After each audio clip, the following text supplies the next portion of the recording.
Hey, how's it going? Welcome to News Act, Thursday, 5th of August 2021. We'll look at the front of papers. First up, New York Times, dramatic picture from Lebanon yesterday. It's 1 year since the Beirut explosion. Going through the worst financial crisis since the mid-1800s, says the World Bank. Inflation at 85%. Over on the right, Cuomo may be going to be impeached and prosecuted. Down here, picture of the Olympics. Over on the right, Delta outbreak in China. Mexico sues gun companies in America, saying they fuel carnage. Apparently some of the guns were specifically aimed at the Mexican market, with Spanish inscriptions and pictures of Mexican revolutionaries. New York Times International Edition, more from Mexico. Story in the middle about a city called Fresnillo. 96% of residents say they don't feel safe. Over on the left, something about technology. Over on the right, China COVID Delta variant. Down the bottom, Brian May's cellar was flooded in London, so now he's worried about climate change. USA Today, Cuomo, Olympics. Over on the right, survivors face insurance companies. That's Florida condo collapse. The companies aren't going to pay out until the cause of the collapse is determined, which could of course take months, years, most likely decades. Down here, Usher's been put out to pasture. He's got a new Vegas residency. Good stuff. Wall Street Journal, Taliban attacks intensify in Kabul. That's apparently the house of the defense minister. He wasn't home at the time, but 8 people died. Robinhood stock line go up. Lebanese economy is in shit. National Post from Canada, they've gone red for the day. I guess this guy won a medal. Al-Qaeda flocking to help Taliban. Love to see it.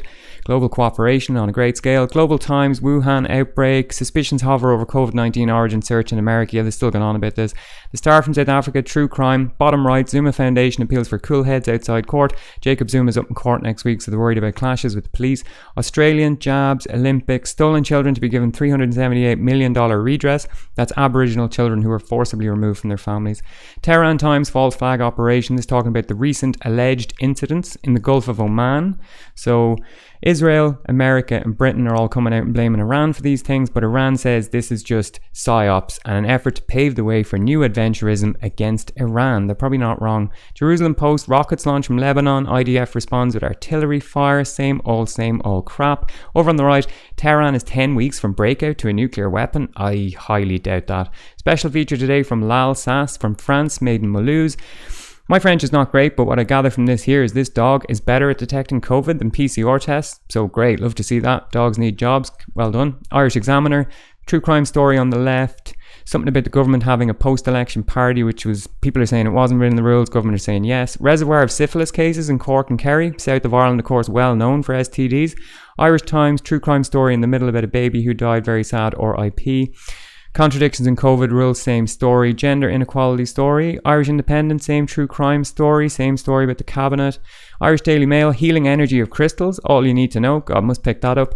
Same story there about Catherine Zapponi and her appointment there during the week. There she is again, Her Royal Highness the Duchess of Sussex, Countess of Dumbarton, Baroness Kilkeel, Rachel Meghan Markle. She's still in the news. It was her birthday yesterday.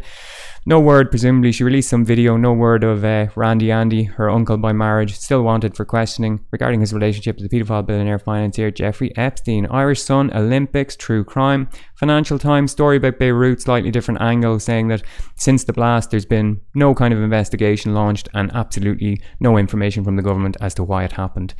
World Health Organization calling for COVID boosters in Western countries to not happen until the rest of the world is vaccinated. Seems fairly reasonable. Robinhood, line goes up. Guardian, Olympics, holidays, genetic secret to the age of menopause discovered. Independent, 4 stories on the top. Holidays, politics, Olympics, don't know what the last one is. Britain's lost plan to fight coronavirus. Apparently they had some kind of war game blueprint from like 15 years ago, which would have really helped against coronavirus, but they lost it or something and couldn't use it. The Times, there's Meghan again, boost for holidays. Daily Torygraph, Meghan again, big full page print. Holidays, children may be given jabs. Down the bottom right, Alistair Heath has written an opinion piece today. Biden's woke America is no longer a model for the world. I did myself some brain damage and went and read this thing, and it's... At one stage, he describes Ronald Reagan's America as a shining city on a hill. Then he goes on to say that automation, globalization, and the failures of state education slashed the returns to blue-collar, unskilled work. Stagnant wages for such groups combined with the increased cost of housing has led to, a massive breakdown in society. Mate, it was Ronald Reagan who caused all that to happen. He cut back state welfare, infrastructural expenditures, deregulated absolutely everything, airlines, telecommunications, finance. He wanted to regulate labour though. He took over the National Labour Relations Board and used it as a vehicle for attacking and regulating the rights of labour. So I'd highly recommend you read a book, mate. Maybe David Harvey, History and Neoliberalism might do you good. Daily Express, there's Megan again, Olympics, summer is saved, that's holidays. Daily Mirror, skateboarding at the Olympics, French reconnection, that's holidays. Daily Mail, there's Megan again, over 12s might be jabbed, Olympics. Metro, Olympics, this girl won at the Olympics, she's only 13, which people are praising it like she's so young she won a medal. To me, it smells of child exploitation. Tell me what you think in the comments, I guess. Back to school, okay, so 16, 17-year-olds going to be jabbed. Good stuff. Thankfully, that's it for the day. If you want to stay off corporate or state media, just click the link in the description. All right, thanks, good luck.